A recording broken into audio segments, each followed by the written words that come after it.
Assalamualaikum warahmatullahi wabarakatuh. Di pelajaran mata kuliah Praktikum Desain Manajemen Jaringan Komputer, kelompok kami akan membahas tentang pertanian darat, singkong, jagung, dan nanas. Next.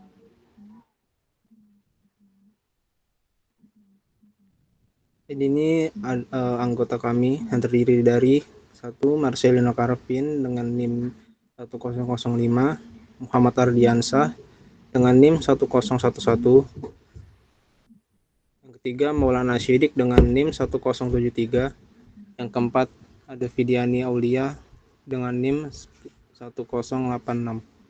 Next. Pendahuluan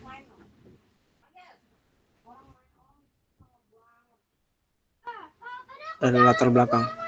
Sektor pertanian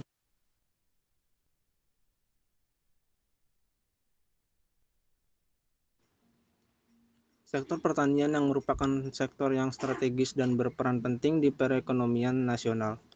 Dalam sektor pertanian darat, penghasilan dari bidang pertanian nanas dan singkong memiliki penghasilan yang besar dan terus meningkat tiap tahunnya. Sehubungan dengan itu, pengendalian lahan pertanian merupakan salah satu kebijakan nasional yang strategis untuk tetap memelihara industri pertanian primer dalam kapasitas penyediaan pangan dalam kaitannya untuk mencegah kerugian sosial ekonomi dalam jangka panjang mengingat sifat multifungsi lahan pertanian. Karena iklim di Indonesia yang tidak bisa ditebak, terlebih lagi pada musim kemarau, serta teknologi dalam pertanian masih belum memadai, membuat para petani banyak yang mengalami gagal panen dan menjadi rugi. Berhubung dengan keadaan tersebut, maka diperlukan suatu cara ataupun teknologi yang dapat digunakan sebagai solusi permasalahan. Salah satu inovasi dari kelompok kami yaitu dengan mendesain jaringan sistem pertanian darat yang dapat membantu petani untuk mengatasi masalah yang ada. Next. Tujuan perancangan. Tujuan dari perancangan jaringan komputer ini adalah sebagai berikut. 1. Meningkatkan keamanan dalam segi teknologi. 2. Membuat peningkatan dalam segi ekonomi dan waktu. 3. Membuat peningkatan dalam segi pendapatan. Selanjutnya, setelah ini kelompok kami akan menuju ke Cisco-nya untuk sudah dapat terlihat. Lalu akan dilanjutkan oleh Fidiani Aulia. Fidiani, dipersilakan. Baik, di pertanian jagung terdapat router, terus ada server, ada switch, ada PC, dan wireless router, dan juga yang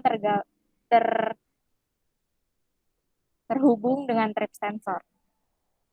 Selanjutnya, saya kembalikan kepada moderator. Terima kasih Fidiani atas penjelasannya. Selanjutnya akan dilanjutkan oleh Marcelino Calvin. Untuk Marcelino Calvin, dipersilahkan. Oke, saya akan menjelaskan untuk di pertanian singkong. Jadi untuk pertanian singkong ini itu dia dari awal akan dibagi per routernya. Untuk pertanian singkong sendiri, router itu akan tersambung ke switch, di mana switch itu akan menyambungkan 3 perangkat, yaitu PC desktop, server, dan router.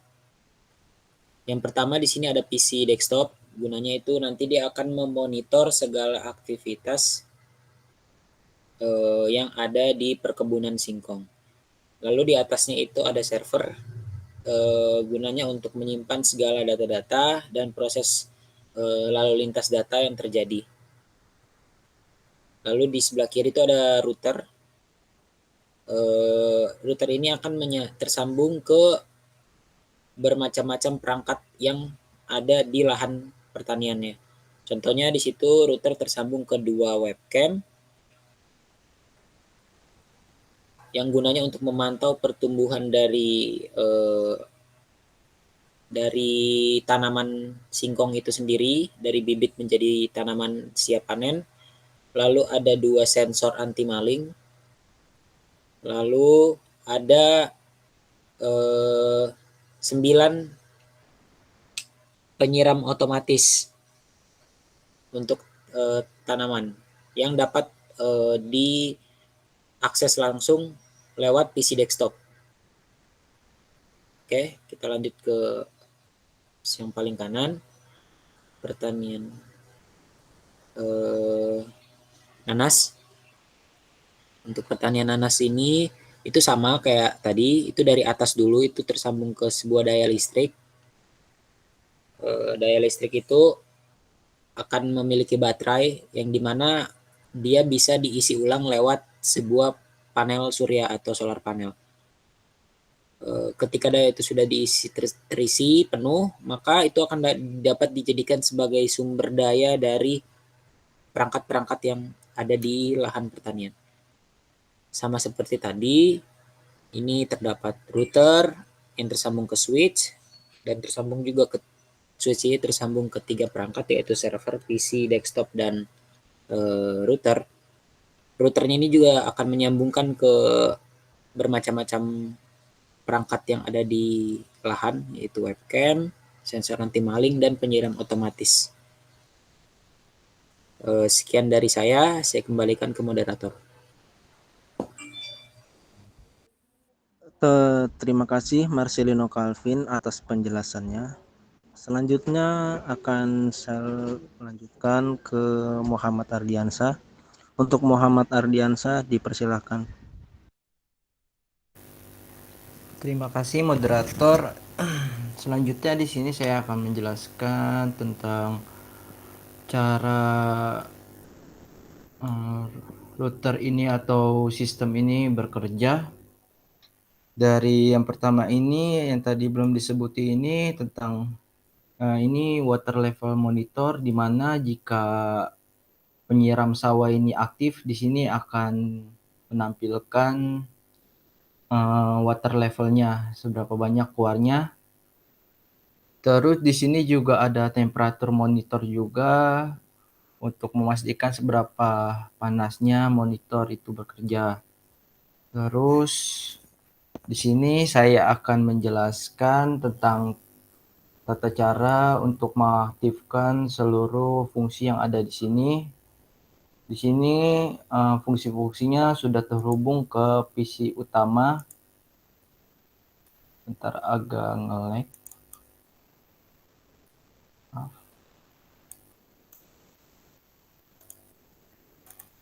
Oke.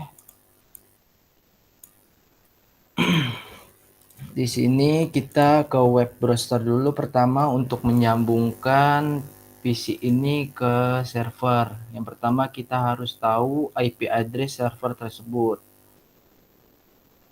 Terus kita sambungkan IP servernya ke dalam web browsernya. Sini 192.168.3.3. Sini kita go aja. Di sini jika belum terdaftar username dan password, Anda bisa sign up di sini. Terus untuk melihat username dan passwordnya ada di iot. Itu username-nya Jajang Sobek dan passwordnya itu Jajang Sobek. Kita masuk ke dalam PC tersebut. Di sini sudah ada beberapa penyiram yang sudah saya aktifkan sebelumnya, dan sensor maling dan CCTV itu sendiri. Di sini sudah CCTV-nya sudah aktif. Untuk sensornya udah on, sensor udah on, dan penyiramnya jika ini merah bisa dia on-kan dengan cara mengklik merah ini. Nah, baru terlihat air yang keluar. Di sini nantinya juga untuk water levelnya nanti akan berubah seiring keluarnya air tersebut, dan di solar panel dan juga power meter dan temperatur monitornya. Di sini saya akan menjelaskan cara penyambungan untuk penyiram sawah ke PC-nya.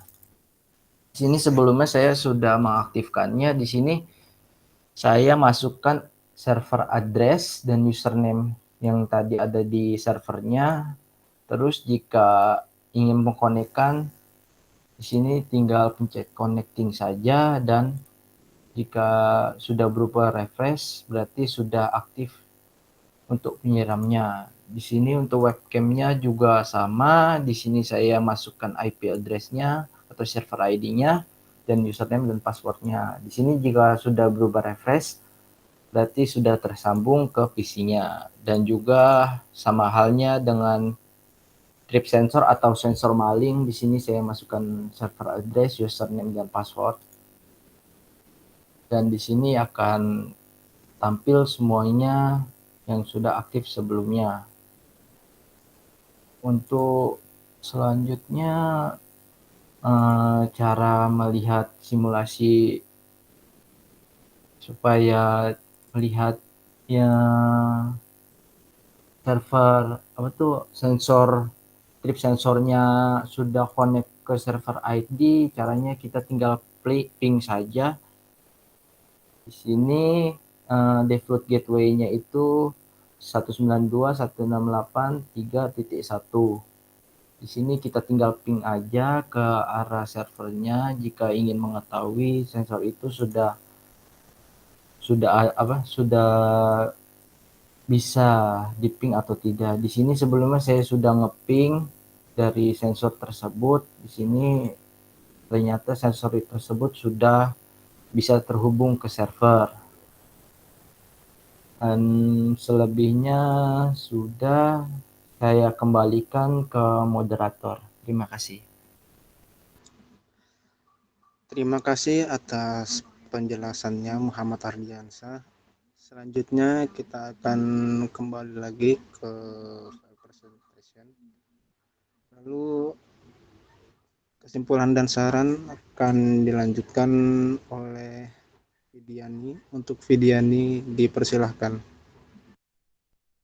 Baik, berikut kesimpulannya yaitu karena semakin banyaknya ekspor membuat sektor pertanian semakin maju dalam segi ekonominya. Tak hanya dalam pertanian saja yang perlu dimajukan, melainkan dengan majunya teknologi dalam pertanian membuat jumlah ekspor maupun penghasilan semakin banyak dan membuat semakin berkualitasnya produk dalam negeri. Berikut saran yaitu teknologi tidak hanya pertanian darat saja yang dimajukan, melainkan pertanian yang lainnya perlu juga diperhatikan. Karena tak hanya membuat produk-produk atau tanaman semakin berkualitas, melainkan dalam segi ekonomi semakin meningkat karena tingkat kemajuan yang merata dalam berbagai sektor pertanian.